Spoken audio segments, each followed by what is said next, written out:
आखिरकार हम स्टूडेंट्स की जीत हुई। दोस्तों आज की सबसे बड़ी और सबसे ब्रेकिंग न्यूज़ यही निकल कर आ रही है कि धर्मेंद्र प्रधान जी ने क्यों दिया इस्तीफ़ा और इसके पीछे सबसे बड़ा वायरल वीडियो यह निकल कर आया है जहाँ पर बीजेपी के एक नेता है जो बोल रहे हैं कि बीजेपी की तरफ से कोई भी जो है इस्तीफ़ा नहीं देता है। लेकिन ऐसा जो है पहली बार हो चुका है जिसमें से हमारे स्टूडेंट्स की जीत हुई और उसके बावजूद धर्मेंद्र प्रधान बीजेपी के एक ऐसे और पहले नेता बने जिन्होंने इस्तीफ़ा दे दिया और वो इस्तीफ़ा उनकी पर्सनल की वजह से हुई थी, जिसके बावजूद उन्होंने जिस तरीके से भारत और पूरे हिंदुस्तान में जिस तरीके से शिक्षा की व्यवस्था को डाउन किया था, उसी के तरीके से फिर से जो उनके पर्सनली रीज़न की वजह से नीट का पेपर लीक हुआ, किसी भी तरीके का पेपर लीक की वजह से जो है धर्मेंद्र प्रधान को जो है भारत के शिक्षा मंत्री से हटाया गया। और उसके बाद यह अपडेट सबसे ज़्यादा निकल कर आई है कि प्रहलाद जोशी को जो है सबसे पहले जो है भारत का शिक्षा मंत्री बनाया जाएगा। जी हाँ दोस्तों, क्या यह न्यूज़ सही है या गलत अभी कुछ ही दिनों के अंदर आपको पता चल जाएगा। और उसके बावजूद पहले आपने जिस तरीके से हमारे बच्चे, हमारे भाई, हमारे दोस्त, हमारी बहनें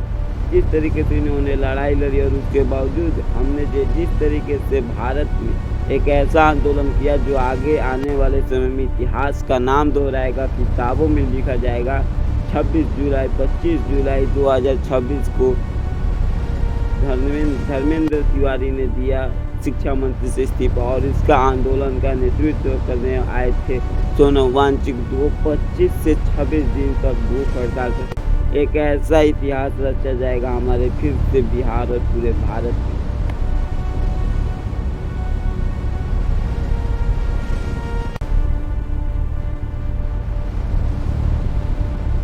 ऐतिहासिक प्रदर्शन किया और ये बच्चों का गुस्सा था पूरी शिक्षा व्यवस्था के ऊपर।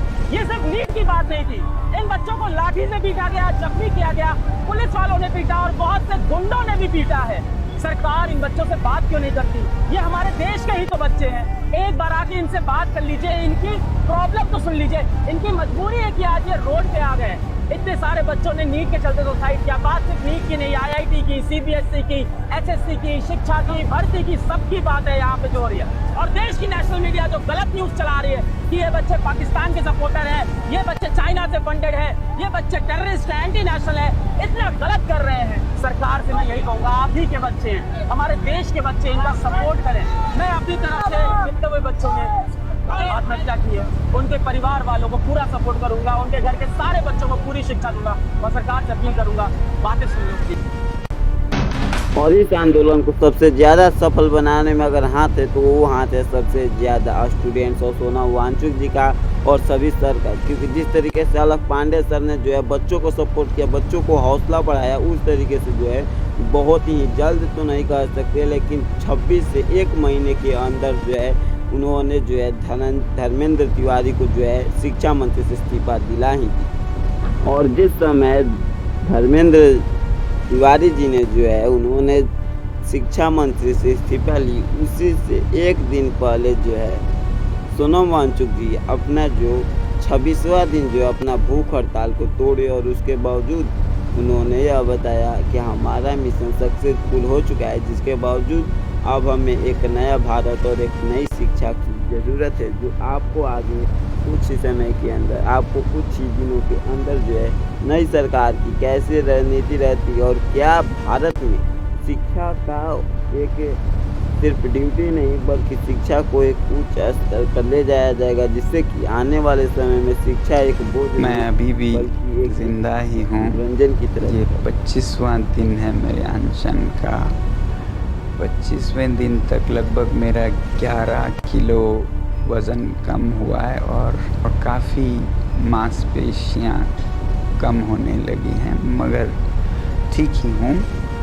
कल मैं रात को यहाँ गुड़गांव के एक निजी अस्पताल में लाया गया हूँ सफदरजंग से, और मैं दाद देना चाहता हूँ उन सभी छात्रों को जिन्होंने इतने शांतिपूर्ण तरीके से खुद पर लाठियाँ खाते हुए वापस कोई हमला ना करते हुए, हालांकि बहुत उकसाने पर भी और कुछ तत्वों को पत्थर फेंकने के लिए लाए जाने पर भी आपने सब्र से काम लिया।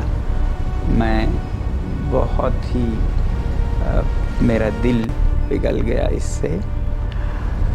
और क्योंकि उन पर बहुत ही बर्बरता से हमले हो रहे थे, इसलिए मैंने अपना अनशन जारी रखने का फैसला किया था। अब भी मेरे पास बहुत से नेतागण आए अनशन तोड़ने की अपील के साथ, जिसमें शासक दल के मंत्री भी आए और सांसद लगभग 65 के हस्ताक्षर और यहाँ आकर अपील कर रहे हैं कि मैं अनशन तोड़ूं और वापस देश सेवा में लग जाऊं। मैं खुद भी ऐसा ही करना चाहता हूं। मेरे